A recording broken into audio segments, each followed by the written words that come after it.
اور اب ہم آپ کو سناتے ہیں ذوالکفل علیہ السلام کا قصہ۔ قرآن عزیز میں ذوالکفل علیہ السلام کا ذکر 2 سورتوں یعنی سورۃ الانبیاء اور سورہ صاد میں آیا ہے، لیکن دونوں سورتوں میں صرف نام مذکور ہے، مختصر و مفصل کسی قسم کے حالات کا کوئی تذکرہ نہیں ہے۔ سورۃ الانبیاء آیت 85 اور 86 میں اللہ تعالیٰ فرماتے ہیں وَإِسْمَاعِيلَ وَإِدْرِيسَ وَذَا الْكِفْلِ كُلٌّ مِّنَ الصَّابِرِينَ وَأَدْخَلْنَاهُ فِي رَحْمَتِنَا إِنَّهُم مِّنَ الصَّالِحِينَ۔ اور اسماعیل اور ادریس اور ذوالکفل یہ سب صابر لوگ تھے، ہم نے انہیں اپنی رحمت میں داخل کر لیا، یہ سب لوگ نیک تھے۔ اللہ تعالیٰ سورہ صاد آیت 48 میں فرماتے ہیں وَاذْكُرْ إِسْمَاعِيلَ وَالْيَسَعَ وَذَا الْكِفْلِ وَكُلٌّ مِّنَ الْأَخْيَارِ۔ اسماعیل، یسع اور ذوالکفل کا بھی ذکر کر دیجئے، یہ سب بہترین لوگ تھے۔ ذوالکفل علیہ السلام کے متعلق جس طرح قرآن مجید نے نام کے سوا کچھ ذکر نہیں فرمایا، اسی طرح نبی اکرم صلی اللہ علیہ وسلم سے بھی ان کے متعلق کچھ منقول نہیں ہے، لہٰذا قرآن و حدیث کی روشنی میں اس سے زیادہ کچھ نہیں کہا جا سکتا کہ ذوالکفل علیہ السلام اللہ کے برگزیدہ نبی اور پیغمبر تھے اور کسی قوم کی ہدایت کے لیے مبعوث ہوئے تھے۔ قرآن و سنت میں اس سے زیادہ سکوت ہے۔ باقی رہا سیر و تواریخ میں ان کا ذکر، تو کافی تفتیش و جستجو کے بعد بھی ہمیں اس سلسلے میں ایسی ٹھوس معلومات نہیں مل سکی جن کے ذریعے سے ذوالکفل علیہ السلام کے حالات و واقعات پر مزید روشنی پڑ سکے، چنانچہ تورات بھی خاموش ہے اور اسلامی تاریخ بھی۔ البتہ ابن جریر رحمت اللہ علیہ نے مشہور مفسر تابعی مجاہد رحمت اللہ علیہ سے ان کے متعلق ایک قصہ نقل کیا ہے۔ اسی طرح امام ابن ابی حاتم نے اسی قصے کے قریب کچھ آثار عبداللہ بن عباس اور ابو موسیٰ اشعری رضی اللہ عنہم سے نقل فرمائے ہیں۔ یہ طویل روایات ہیں۔ ان میں ہے کہ ابن عباس اور ابو موسیٰ اشعری رضی اللہ عنہم فرماتے ہیں کہ ذوالکفل نبی نہیں تھے، بلکہ وہ ایک نیک اور صالح آدمی تھے۔ لیکن ایک تو یہ روایات سند کے اعتبار سے ضعیف ہیں، دوسرا یہ کہ ابن عباس اور ابو موسیٰ رضی اللہ عنہم جیسے جلیل القدر صحابہ اور مجاہد رحمت اللہ علیہ جیسے عظیم تابعی سے یہ ناممکن ہے کہ وہ ذوالکفل علیہ السلام کے متعلق یہ فرمائیں کہ وہ نبی نہیں بلکہ ایک نیک مرد تھے۔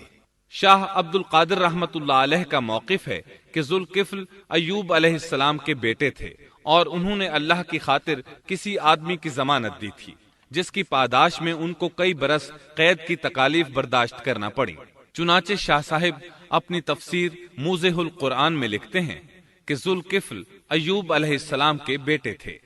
ایک شخص کے ضامن ہو کر کئی برس قید رہے اور اللہ کی خاطر یہ مشقت سہی۔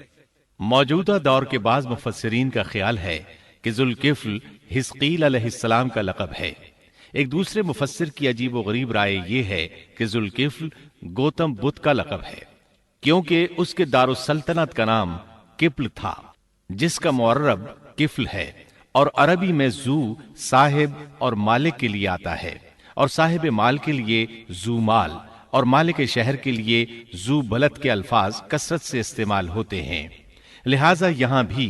کفل کے مالک و بادشاہ کو ذوالکفل کہا گیا ہے۔ اس مفسر نے یہ بھی دعویٰ کیا ہے کہ گوتم بدھ کی اصل تعلیم توحید اور حقیقی اسلام ہی کی تعلیم تھی، مگر اس کی موجودہ صورت دوسرے ادیان کی طرح محرف اور مسخ شدہ ہے۔ لیکن یہ اقوال قیاس و آراء سے زیادہ تاریخی حیثیت سے کوئی وقت نہیں رکھتے۔ ہم اس تعصب کے قائل نہیں ہیں کہ اگر صحیح تاریخ سے یہ ثابت ہو جائے کہ قرآن نے جن انبیاء کے صرف نام ذکر کیے ہیں ان کا مصداق فلاں برگزیدہ ہستی ہے، اور اس کا انکار صرف اس لیے کر دیا جائے کہ اس سے پہلے چونکہ ایسی بات کسی نے نہیں کہی اس لیے یہ قابل رد ہے۔ یقیناً ہم اس حقیقت کو تسلیم کرتے ہیں کہ تاریخی حقائق کی جستجو کا باب بند نہیں ہوا، اور آئے دن نئی نئی تحقیقات سامنے آ رہی ہیں اور جدید انکشافات ہو رہے ہیں۔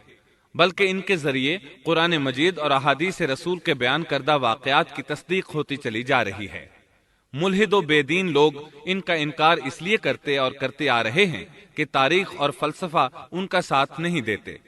لیکن اگر قرآن کریم کی بیان کردہ کسی ہستی کے متعلق مزید انکشافات روشنی میں آئیں تو ہمارے لیے انکار کا باعث نہیں بلکہ مخالفین پر مزید حجت اور دلیل ہیں۔ لیکن اس حقیقت کے اقرار کے باوجود اس سے یہ بھی لازم نہیں آتا کہ کسی واقعے کے متعلق کوئی شخص اگر محض اپنے وہم و گمان اور قیاس و انداز سے بے دلیل کوئی بات کر دے تو ضرور اس کو مان لیا جائے۔ چنانچہ ذوالکفل علیہ السلام کو گوتم بدھ قرار دینا ابھی تک اس سے زیادہ کوئی حیثیت نہیں رکھتا۔ ہمارے لیے دنیا کے مختلف گوشوں میں اللہ کے فرستادہ نبیوں پر ایمان لانے کے لیے قرآن کی وہ تینوں دفعات کافی ہیں جو دین اسلام کا امتیازی وصف ہیں۔ سورۃ الفاتر آیت 24 میں اللہ تعالیٰ فرماتے ہیں، وَإِن مِّنْ أُمَّةٍ إِلَّا خَلَا فِيهَا نَذِيرٌ، اور کوئی امت ایسی نہیں ہوئی جس میں کوئی ڈر سنانے والا نہ گزرا ہو۔ سورۃ المومن آیت 78 میں اللہ تعالیٰ فرماتے ہیں، مِّنْهُم مَّن قَصَصْنَا عَلَيْكَ وَمِنْهُم مَّن لَّمْ نَقْصُصْ عَلَيْكَ، بعض انبیاء کے واقعات ہم آپ کو بیان کر چکے ہیں اور ان میں سے بعض کے قصے تو ہم نے آپ کو بیان ہی نہیں کیے۔ سورۃ البقرہ آیت 136 میں اللہ تعالیٰ فرماتے ہیں، لا نفرق بین احد من رسله، ہم رسولوں میں سے کسی کے درمیان فرق نہیں کرتے۔ اس لیے ایک مومن کا یہ عقیدہ ہونا چاہیے کہ ہم اللہ کے انبیاء میں سے کسی نبی کے درمیان کوئی فرق نہیں کرتے، یعنی تمام انبیاء پر ایمان لاتے ہیں۔ اس صاف اور واضح عقیدے کے بعد اگر ہمارے سامنے کسی ملک اور کسی خطے کے انبیاء اور رسول کے واقعات نہیں بھی آئے تو اس کے اسباب و وجوہات اور ہیں،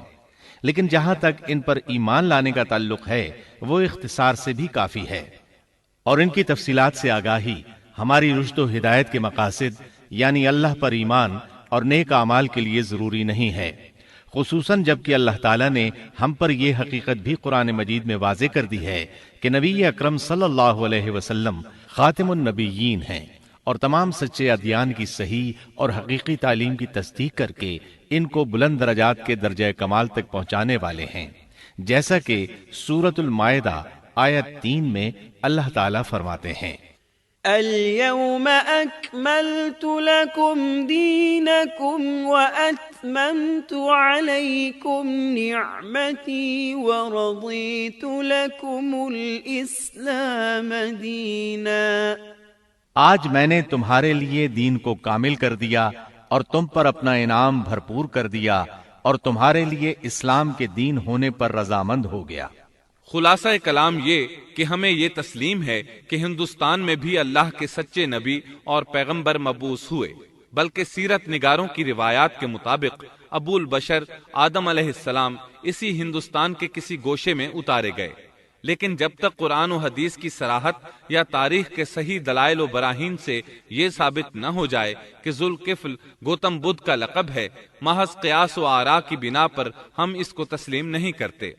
کیونکہ جس طرح کسی نبی کو نہ ماننا کفر کی راہ ہے، اسی طرح کسی غیر نبی کو نبی تسلیم کرنا بھی باطل ہے۔